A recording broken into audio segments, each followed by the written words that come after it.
बिस्मिल्लाहिर्रहमानिर्रहीम। Students of class 9th, आज हम फर्स्ट चैप्टर का एक और टॉपिक पढ़ेंगे जो कि बेसिक डिफिनीशन से ताल्लुक़ रखता है।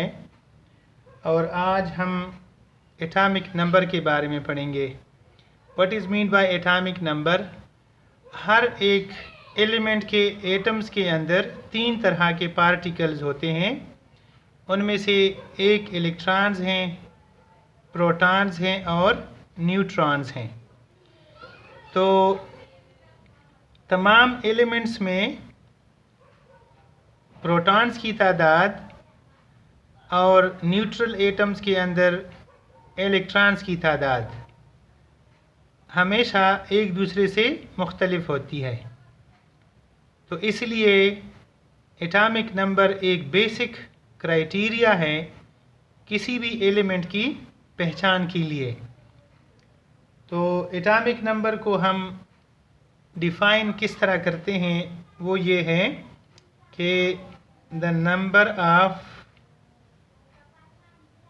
Protons in the nucleus of an atom of an element is called atomic number.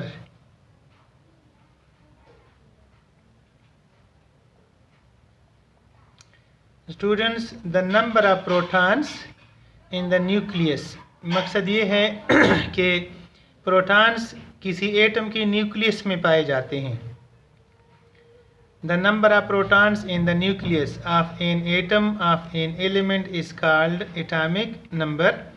फ़र्ज़ करो हम कहते हैं ये एक एलिमेंट है। इस एलिमेंट के अंदर एक छोटा सा पार्टिकल है जिसका नाम फॉर एग्ज़ाम्पल हम एटम रखते हैं। जैसे फ़र्ज़ करो ये 2 एटम्स मैंने इसमें दिखाए हैं।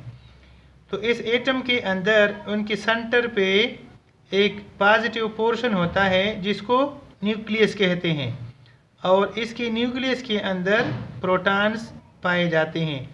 तो इस एलिमेंट के एटम्स के न्यूक्लियाई में जितनी तादाद प्रोटॉन की होती है वो इस एलिमेंट का एटॉमिक नंबर कहलाता है।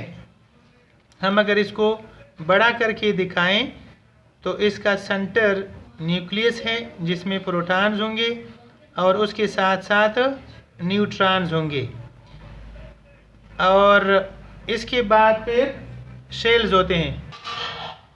इस एटम में उनका जो न्यूक्लियस है इसमें प्रोटॉन्स होते हैं, साथ में न्यूट्रॉन्स होते हैं। उससे बाहर ऐसे सर्कल्स होते हैं जिनको शेल्स कहा जाता है। इन शेल्स के अंदर इलेक्ट्रॉन्स होते हैं। तो अगर फ़र्ज़ करें ये हीलियम का एटम हो तो इसमें प्रोटॉन की तादाद 2, न्यूट्रॉन्स की तादाद भी 2 और इलेक्ट्रॉन्स की तादाद भी 2 के बराबर है। अब इसका जो एटॉमिक नंबर है वो बराबर होगा 2 के, इसलिए कि इसमें प्रोटॉन्स की तादाद 2 के बराबर है। इट इज़ डिनोटेड बाय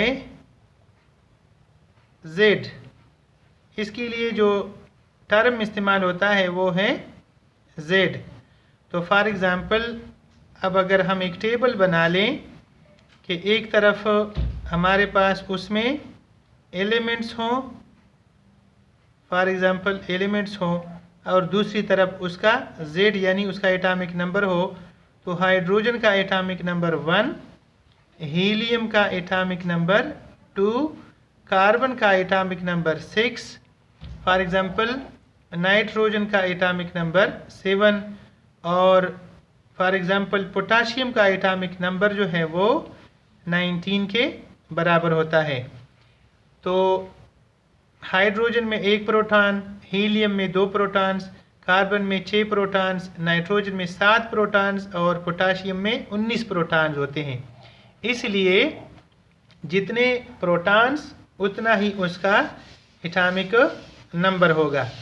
तो अगेन मैं डिफ़ाइन करता हूँ कि the number of protons in the nucleus of An atom of an element is called atomic number. इसके बाद है मास नंबर. मास नंबर से क्या मुराद है? जैसा कि मैंने आपको पहले बताया कि किसी एटम की न्यूक्लियस में प्रोटॉन्स के साथ साथ न्यूट्रॉन्स भी होते हैं. शेल्स के अंदर इलेक्ट्रॉन्स होते हैं, लेकिन इलेक्ट्रॉन्स इंतहाई छोटे और स्मॉल साइज़ और स्मॉल मास के हामिल पार्टिकल्स होते हैं. इसलिए प्रैक्टिकली जो एटम का मास है वो मास ऑफ द प्रोटॉन्स और मास ऑफ द न्यूट्रॉन्स को कंसीडर किया जाता है. इलेक्ट्रॉन्स इसमें शामिल नहीं होते. तो इसलिए हम इसका डिफिनेशन यूँ करते हैं कि the total number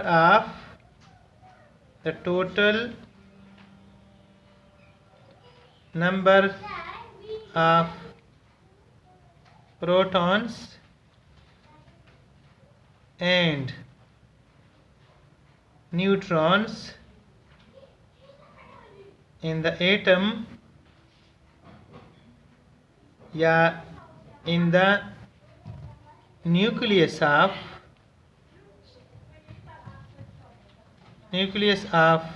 an atom of an element is called mass number. Mass number. It is denoted by A. इसके लिए जो टर्म इस्तेमाल होता है वो A कहलाता है. फॉर एग्ज़ाम्पल अब हम एक एग्ज़ाम्पल लेते हैं हीलियम का. हीलियम एक नोबल गैस है. इसका सिंबल He होता है. उसका स्ट्रक्चर जब हम ड्रा करते हैं तो इसके न्यूक्लियस में 2 प्रोटॉन्स, उसके न्यूक्लियस में 2 न्यूट्रॉन्स, जबकि उसकी शेल में 2 इलेक्ट्रॉन्स पाए जाते हैं. तो इसका मास नंबर किसके बराबर होगा? मास नंबर बराबर होगा the sum of the total number of protons and neutrons. Proton इसमें 2 हैं, न्यूट्रॉन्स भी इसमें 2 के बराबर हैं. अब इसका प्लस या इसका सम 4 के बराबर आता है. इसलिए हीलियम का जो मास नंबर है वो 4 के बराबर होता है. कार्बन ले लें बतौर एक एग्ज़ाम्पल. कार्बन जिसका सिंबल C है, इसका मास नंबर अगर आपने मालूम करना हो तो उसके लिए इसका स्ट्रक्चर ड्रा करना होगा. और स्ट्रक्चर उसका इस तरह से है कि उसके न्यूक्लियस में प्रोटॉन्स 6 होते हैं, उसमें न्यूट्रॉन्स भी 6 होते हैं. इसके पहले शेल में इलेक्ट्रॉन्स की तादाद 2 होती है, जबकि दूसरे शेल में इसके इलेक्ट्रॉन की तादाद 4 होती है, 4 होती है. तो इसलिए 6 इसमें प्रोटॉन्स हैं, 6 इसमें इलेक्ट्रॉन्स हैं और 6 इसमें न्यूट्रॉन्स हैं. अब अगर हम नंबर ऑफ़ न्यूट्रॉन्स और प्रोटॉन्स को आपस में ऐड करें तो मसलन ये उसके प्रोटॉन्स हैं और ये उसके न्यूट्रॉन्स हैं, तो इन दोनों का जो टोटल निकलता है वो 12 है. इसलिए हम कह सकते हैं कि the mass number of carbon is equal to 12. कुछ और एग्ज़ाम्पल्स में एक टेबल की सूरत में आपको दिखाता हूँ, उससे आपने याद करना है और मेमोराइज़ करके इसको ज़रूरत पड़ने पर इस्तेमाल करना है. जैसे एलिमेंट है और ये उसका A है, यानी मास नंबर है. फॉर एग्ज़ाम्पल हाइड्रोजन का 1 ही है क्योंकि इसमें एक प्रोटॉन होता है, कोई न्यूट्रॉन नहीं होता. हीलियम का मास नंबर 4 के बराबर होता है. नाइट्रोजन का मास नंबर 14 के बराबर होता है. जैसे ऑक्सीजन का 16 होता है, जैसे पोटाशियम का 39 के बराबर होता है, जैसे आयरन Fe का 56 होता है।